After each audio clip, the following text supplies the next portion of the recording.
야구야구 김영준입니다. 스포츠의 세계에서 라이벌 관계는 해당 리그의 인기를 높여주는 요소인데요. 메이저리그의 3대 라이벌리는 뉴욕 양키스 대 보스턴 레드삭스, LA 다저스 대 샌프란시스코 자이언츠, 세인트루이스 카디널스 대 시카고 컵스입니다. 메이저리그를 잘 모르는 사람들도 알고 있는 양키스와 보스턴의 적대 관계는 그러나 에이로드와 보스턴 선수들이 충돌하고 페드로 마르티네스가 총대를 맸으며 양키스 팬들이 페드로에게 너그 아버지 뭐하시노를 외쳤던 시절 이후로는 좀 식어버린 느낌입니다. 다저스와 샌프란시스코 역시 걸핏하면 충돌했던 푸이그 대 번가노라는 메인 이벤트가 사라진 지 오래인데요. 하지만 막 뜨고 있는 라이벌리가 있습니다. 바로 다저스 대 샌디에고입니다. NBA는 LA 레이커스와 보스턴 셀틱스가 역사를 대표하는 라이벌리인데요. 월드시리즈 최고의 클래식 매치가 총 11번을 격돌한 다저스와 양키스라면 매직 존슨과 레리 버드로 대표됐던 레이커스와 셀틱스는 NBA 파이널에서 12번을 대결했습니다. 빛 LA, LA를 꺾자는 구호 역시 셀틱스 팬들이 만들어낸 겁니다. 한때 다저스를 상대로 날을 세웠던 팀은 애리조나 다이아몬드 백스였습니다. 2013년 다저스는 8년 연속 우승에 시발점이 된 지구 우승을 애리조나 원정에서 확정짓습니다. 체이스 필드 외야에는 수영장이 있는데요. 애리조나 구단은 다저스 선수들에게 수영장에 들어가지 말 것을 요청했지만 다저스 선수들이 약속을 어기고 수영장에 뛰어들면서 논란이 시작됩니다. 전쟁 영웅이자 애리조나주의 대표인물인 존 맥케인 상원의원이 다저스 선수들의 행동을 강하게 비판하고 나서자 당시 다저스 소속이었던 브라이언 윌슨은 맥케인이 공화당 대선 후보 예비 경선에서 조지 W. 부시에게 졌던 과거를 빗대 맥케인은 루저라는 식의 말을 했고 이에 애리조나 주민들의 피가 거꾸로 솟는 일이 일어납니다.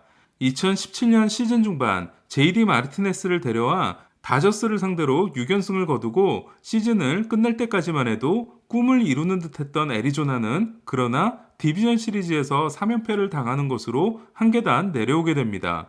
여기에 다저스의 원조 라이벌인 샌프란시스코 또한 리빌딩에 들어간 사이 다저스의 최대 라이벌은 샌디에고인 느낌입니다.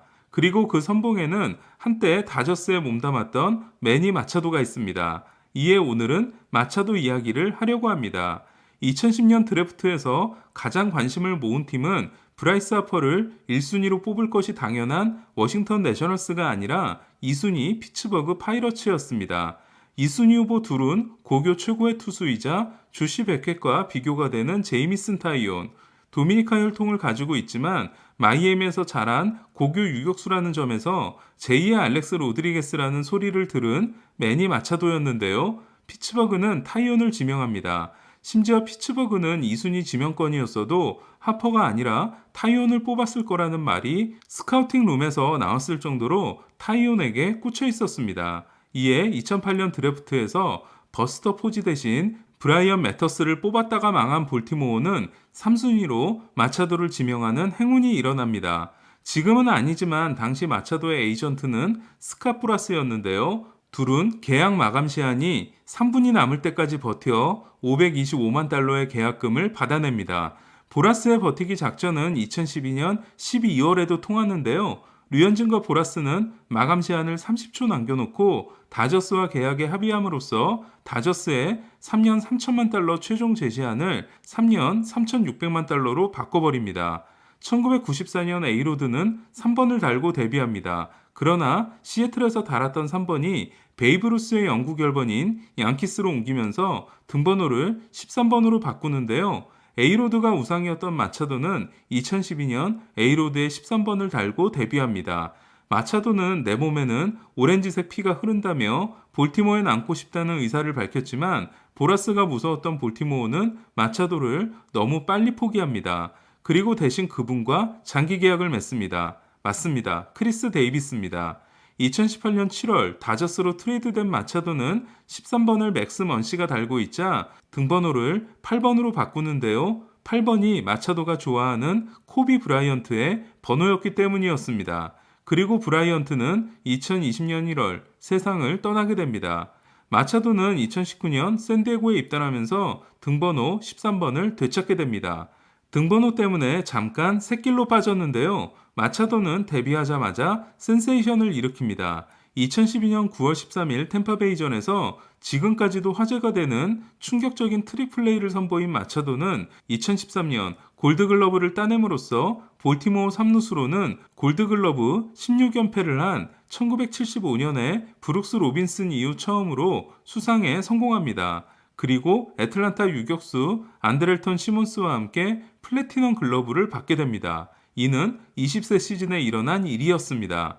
볼티모어가 마차도를 3루수로 데뷔시킨 건 유격수에 JJ 하디가 있었기 때문이기도 하지만 무릎에 대한 걱정을 해서이기도 했는데요. 마차도는 2013년 10월 왼무릎 수술에 이어 2014년 8월 다시 오른 무릎 수술을 받습니다.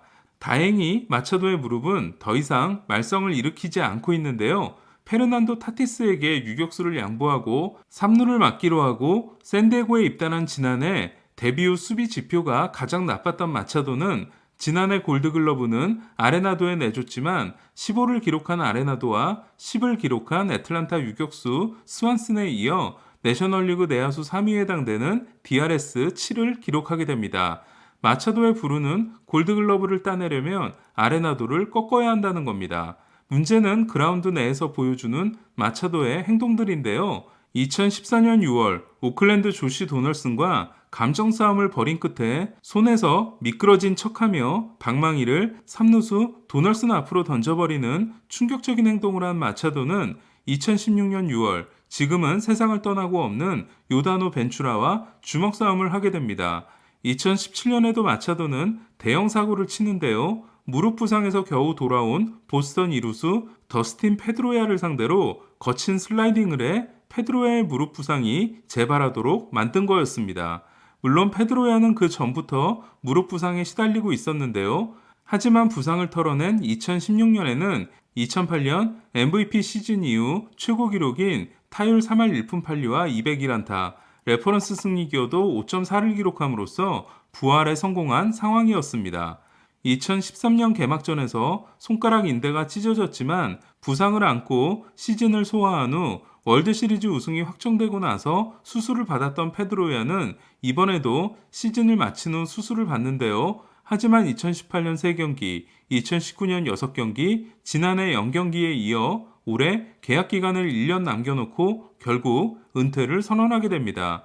그때 마차도가 무리한 슬라이딩을 하지 않았다면 페드로야는 좀 더 아름다운 은퇴를 했을지도 모르는 일입니다. 마차도는 2018년 월드시리즈 때도 풍선껌을 불며 1루로 뛴다던가 보스턴의 1루수 스티브 피어스의 발꿈치를 밟는 등의 플레이로 다저스 팬들을 부글부글 끓게 하는데요.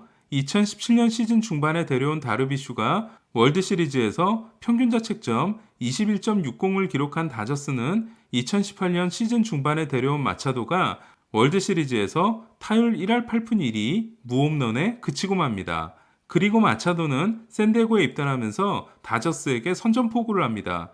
마차도가 입단식에서 한 말은 샌디에고가 다저스보다 먼저 월드시리즈를 우승할 것이다 였습니다. 네, 지난해 다저스의 우승으로 마차도의 예언은 빗나가게 됩니다. 샌디에고는 마차도가 팀의 리더가 되면서 예의와 격식을 차리지 않으며 감정을 솔직하게 드러내는 마차도식 야구가 팀의 전반적인 분위기가 되는데요. 중견수 트렌트 그리샴은 지난 시즌 다저스전에서 홈런을 때려낸 후 빠더는 물론 1루를 돌면서 다저스 벤치를 빤히 응시했고 3루를 돌면서 다시 한번 도발하는데요.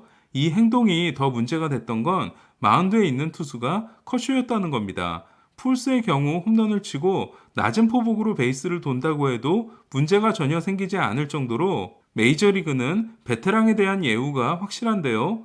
그리샴의 행동에 다저스 선수들이 더 불쾌했던 것도 커쇼를 상대로 한 행동이었기 때문이었습니다. 하지만 다저스는 그에 대한 보복 조치를 취하지 않는데요. 선수들이 보복하겠다고 했어도 순둥이인 커쇼가 말리지 않았을까라는 생각이 듭니다.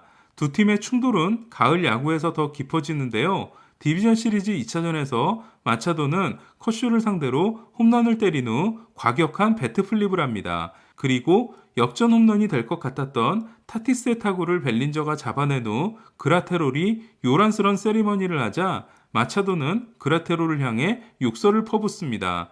더 대박이었던 건 다음 이닝 타석에 들어선 마차도가 마운드 위에 그라테롤 쪽으로 강한 타구를 날렸지만 2루 땅볼이 된 후 더그아웃으로 들어가는 마차도를 향해 그라테롤이 손키스를 날렸다는 건데요. 이에 푸이그 대 번가너의 관계가 이제는 마차도 대 그라테롤이 된 느낌입니다. 저는 이러한 신경전이 나쁘기보다는 오히려 재미를 주는 요소라고 생각합니다.